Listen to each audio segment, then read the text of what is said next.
Story 1. It's been half a year since I ended my relationship with Lisa, my ex-girlfriend. Our love had withered away into something toxic, and breaking up seemed like the only way out. Little did I know that the end of our romance would mark the beginning of a nightmarish ordeal that would leave me questioning reality itself. My name is Jake, and I work as a graphic designer in a bustling city. My life had always been grounded in the tangible world of pixels and print until a chilling series of events dragged me into the surreal and the supernatural. The torment began with eerie nightmares that left me sleep-deprived and disoriented. In these dreams, I would find myself trapped in a never-ending labyrinth, with Lisa's voice echoing through the darkened corridors. "You can't escape me," she'd whisper, her words filled with venom. At first, I dismissed the dreams as the byproduct of a turbulent breakup, but they soon escalated. I began to wake up with inexplicable bruises and scratches on my body, as though I had been in a physical struggle. There were times when I swore I could still feel her cold fingers on my skin long after I had awakened. My friends urged me to seek therapy, convinced that I was suffering from stress-induced hallucinations. But I couldn't shake the feeling that there was something much darker at play. As weeks turned into months, I noticed bizarre occurrences in my apartment. Objects would move of their own accord, sliding across tables or plummeting from shelves without explanation. The lights would flicker relentlessly, and I could hear faint, distant whispers in the dead of night. Each night, these malevolent whispers grew louder and more insistent. One evening, as I was going through old mementos from our relationship, I discovered something that sent a shiver down my spine. A stack of letters, hidden away in a forgotten drawer, caught my eye. These were letters I had never seen before, addressed to a man named Daniel. My name was not Daniel, and these letters were not mine. The confusion and dread swirled within me, and I couldn't make sense of this disturbing revelation. That very night, another nightmare assaulted my sleep. This time, Lisa's voice was filled with resentment. "You found Daniel's letters," she seethed. "You shouldn't have done that." As I lay in bed, drenched in sweat, I knew I needed answers. The connection between the letters and the torment I was enduring could not be a coincidence. It was as if Lisa's malevolence had latched onto me through this mysterious link to Daniel. Driven by desperation, I began to research Daniel's identity, and what I found was a chilling revelation. Daniel had been Lisa's previous boyfriend, a man who had vanished without a trace shortly after their breakup. The police had investigated, but there were no leads, and he was declared a missing person. The more I dug into Daniel's story, the more it mirrored my own. Friends and family suspected that Lisa had something to do with his disappearance, but there was no concrete evidence. It was as though he had simply vanished into thin air, leaving behind a haunting void. My heart pounded as I realized the implications. Lisa's malevolent spirit was not bound by time or reason. She had taken hold of me, her ex-boyfriend, just as she had with Daniel, and I was now ensnared in her relentless quest for vengeance. Determined to break free from this nightmare, I decided to confront Lisa. We arranged to meet at the apartment we had once shared, a place filled with memories both cherished and tainted. The tension was palpable as we exchanged uneasy greetings, and the atmosphere grew increasingly oppressive. As we talked in the living room, I couldn't shake the feeling that something dark was lurking just beneath the surface. Lisa denied any involvement in Daniel's disappearance and insisted that I was losing my grip on reality. Midway through our argument, the room plunged into darkness. The lights flickered, and a bone-chilling wind swept through the apartment. Panic surged through me as I realized that we were not alone. Lisa's expression shifted from frustration to terror. She whispered, "It's her. She's here." Before we could react, a shadowy figure emerged from the darkness, a malevolent presence with hollow eyes and a mournful aura. It was Lisa's ghost, but there was no trace of the woman I had once loved, only a vengeful specter consumed by rage. "You took everything from me," she moaned, her voice echoing through the room. "Now it's your turn to suffer." Lisa tried to flee, but an invisible force held her in place. I watched in horror as her own creation, her malevolent spirit, exacted revenge upon her. The room filled with agonized screams and the tumultuous whirlwind of emotions. In the end, I couldn't save Lisa. Her vengeful spirit showed no mercy, and she paid the price for her actions. As I left the apartment, I couldn't help but feel a strange mix of relief and sorrow. The nightmares, the haunting occurrences, they all ceased after that night. It was as though Lisa's spirit had found the closure it sought, and I was finally free from the sinister connection between my ex-girlfriend and the malevolent ghost that had tormented my life. I moved on, but the haunting memories of that ordeal lingered. It was a chilling reminder that sometimes, the past can haunt us in ways we cannot comprehend, and that the line between the living and the dead is far thinner than we dare to imagine. Story 2. It all began on a cold, gloomy evening in October. The sun had already dipped below the horizon, casting long, eerie shadows across the quiet suburban street where I lived. I had always been a rational man, a skeptic who scoffed at tales of the supernatural. That evening, however, would challenge every belief I held dear and thrust me into a world of terror I could never have imagined. My name is David, and I worked as a computer programmer in a quaint little town. My life revolved around algorithms and data, but that night, my life would take a sharp detour into the unexplained. The unsettling events began with a simple phone call. It was late in the evening, and I was engrossed in debugging a particularly stubborn piece of code when my phone rang. The caller ID displayed an unknown number, but when I answered, a voice from the past sent shivers down my spine. "David," the voice whispered, barely above a breath, "it's me. Remember?"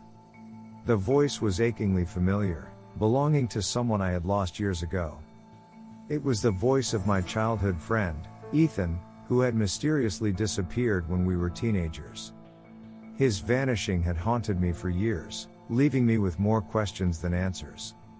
I stammered, "Ethan? Is that you? Where have you been?" But the line remained silent. No response came, just the eerie sound of labored breathing. I strained to listen, but all I could hear was the soft whisper of the wind outside my window. Just as I was about to hang up, a chilling revelation struck me: Ethan had been mute. A tragic accident in his childhood had rendered him incapable of speech. It was impossible for him to call me, let alone speak. My heart raced as I tried to make sense of the inexplicable call. Was it a cruel prank? A sick joke by someone who knew about Ethan's disappearance and my unshakable guilt for not being there when he needed me the most? I couldn't fathom the possibilities. That night, I lay in bed, unable to shake the feeling of dread that had settled over me. The call had left me rattled, but I couldn't ignore the possibility that Ethan was somehow trying to reach out to me from beyond the grave. As the days passed, strange occurrences began to unfold. I would wake up in the middle of the night to the sound of footsteps echoing through my empty apartment. My belongings would inexplicably move from their usual places, and I could hear faint, disembodied whispers in the stillness of the night. I decided to delve into Ethan's disappearance, revisiting the police reports and the details of the investigation that had gone cold so many years ago. It was as if I had become obsessed, driven by an inexplicable need to uncover the truth. One evening, as I sat in front of my computer, poring over old case files, I noticed something chilling in the background of a photo taken at the site where Ethan had vanished. There, amid the dense woods, stood a shadowy figure, a tall, spectral presence with hollow eyes that seemed to bore into my very soul. My hands trembled as I zoomed in on the figure, trying to make sense of what I was seeing. It was then that I realized, the figure was Ethan. He was standing there, silent and ghostly, a silent apparition in the heart of the forest. The discovery sent shockwaves through me, and I knew that I had to return to the site of Ethan's disappearance. I needed to confront the inexplicable and uncover the truth that had eluded me for so long. The drive to the forest was a journey into the unknown. The winding road was enveloped in darkness, and the trees closed in around me like silent sentinels. I couldn't shake the feeling that I was being watched, that unseen eyes were tracking my every move. As I reached the spot where Ethan had vanished, a sense of unease settled over me. The forest was silent, devoid of life, and the air was thick with an oppressive stillness. It was as if time itself had frozen in this desolate place. I ventured deeper into the woods, my footsteps the only sound in the eerie silence. It wasn't long before I reached the clearing where the photo had been taken. There, amid the gnarled trees and overgrown foliage, I saw him, Ethan, or what remained of him. His figure was translucent, his eyes hollow and devoid of emotion. He stood there, his gaze fixed on me, as though he had been waiting for my arrival. I wanted to speak, to ask him the questions that had haunted me for so long, but the words caught in my throat. Ethan beckoned me closer, his ghostly presence radiating a sense of urgency.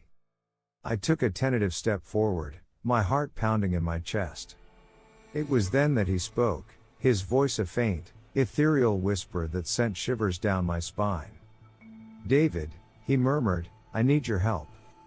I'm trapped here, in this place between worlds. I can't move on until I find the answers, the closure that eluded me in life." Tears welled up in my eyes as I listened to his voice, filled with longing and sorrow. I had so many questions, so much guilt for not being there when he needed me most. Ethan led me deeper into the forest, to a place I had never seen before. There, hidden among the trees, was a small, unmarked grave. It was a makeshift burial site, and as I looked closer, I realized the truth. Ethan had been trying to lead me here, to the place where his physical body had been hidden all those years ago. With a heavy heart, I began to dig, unearthing the truth buried in the cold, unforgiving earth. As I uncovered his remains, a sense of closure washed over me, and I knew that Ethan could finally find the peace he had longed for. But as I turned to face him, I realized that he was fading, his ghostly form dissipating into the mist. "Thank you, David," he whispered, his voice growing faint. "I can finally move on." I watched in awe and sorrow as Ethan's spirit dissolved into the air, leaving me alone in the silent forest. The darkness seemed to lift, and a weight that had burdened my soul for so long was lifted. In the days that followed, the strange occurrences in my life ceased, and I found a sense of closure that had long eluded me. Ethan's spirit had found the peace it had sought, and I had finally confronted the inexplicable and the supernatural. As I returned to my normal life, I couldn't help but reflect on the mysteries of the world, the thin veil that separates the living from the dead. I had experienced the unexplainable, the impossible, and it had left an indelible mark on my soul. I may never fully understand the enigma of that fateful night, but one thing is certain: sometimes, the past reaches out to us in the most unexpected ways, and the boundary between the living and the dead is far more fragile than we can ever comprehend. Story 3. In a quiet, picturesque town nestled between rolling hills and lush forests, a tale of love gone horribly wrong still sends shivers down the spines of those who remember.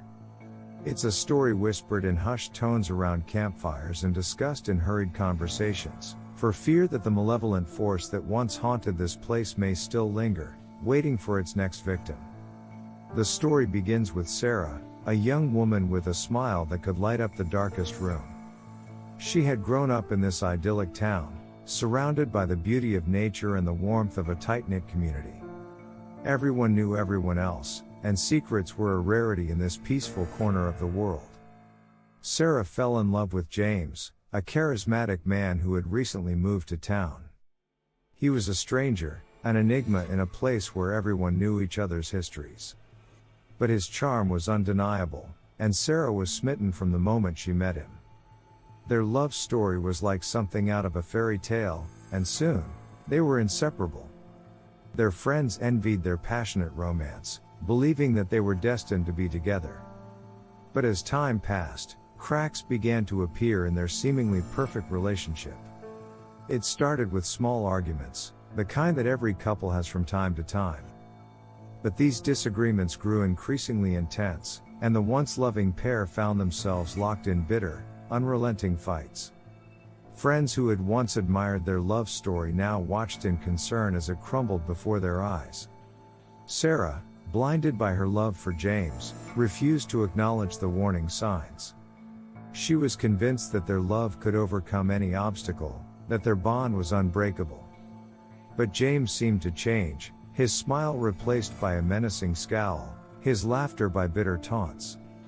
One fateful night, as a thunderstorm raged outside, Sarah and James had their most explosive argument yet.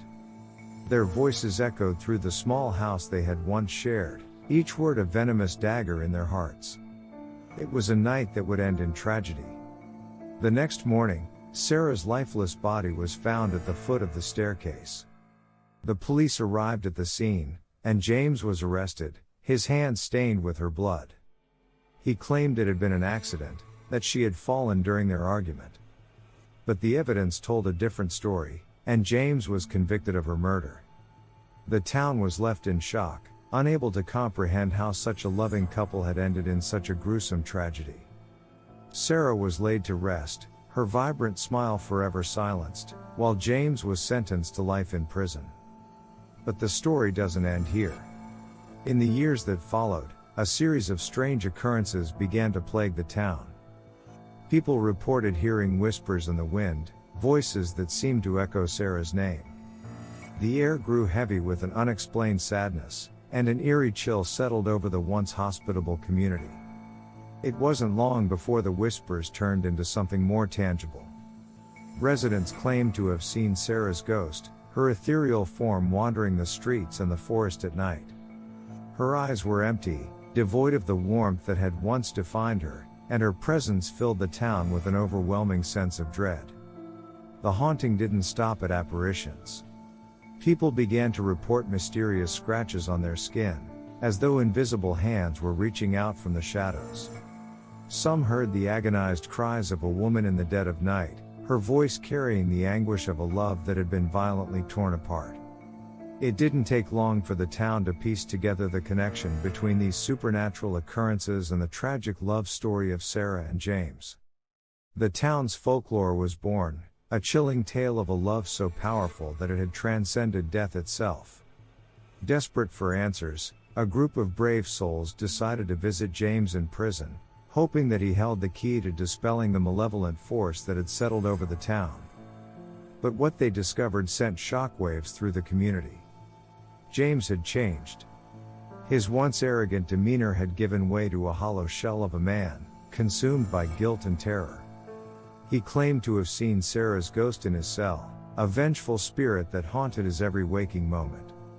As the group questioned James, he revealed the horrifying truth. He had made a pact with a malevolent entity, seeking revenge against Sarah for her perceived betrayal.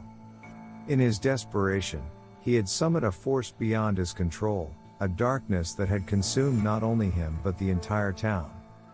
The entity, it seemed, had latched onto the town, feeding on the lingering pain and sorrow that the tragic love story had left behind. It reveled in the torment of the residents, its whispers growing louder, its presence more oppressive with each passing day.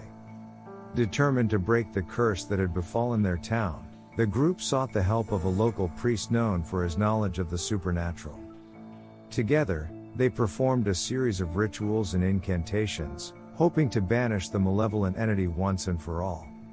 As the rituals unfolded, the town was plunged into darkness, a tempest of supernatural energy that threatened to consume everything in its path. The entity fought back with a ferocity that defied explanation, its whispers growing into a deafening cacophony. But the group persevered, their faith and determination unwavering. With a final, triumphant incantation, they banished the malevolent entity from the town, and as the darkness lifted, a profound silence settled over the community. The haunting was over, but the scars remained. The town had been forever changed by the malevolent force that had once consumed it, and the tragic love story of Sarah and James had become a cautionary tale, a reminder of the dangers of summoning forces beyond our control. To this day, the town bears the echoes of that haunting love story, a testament to the enduring power of love, loss, and the supernatural.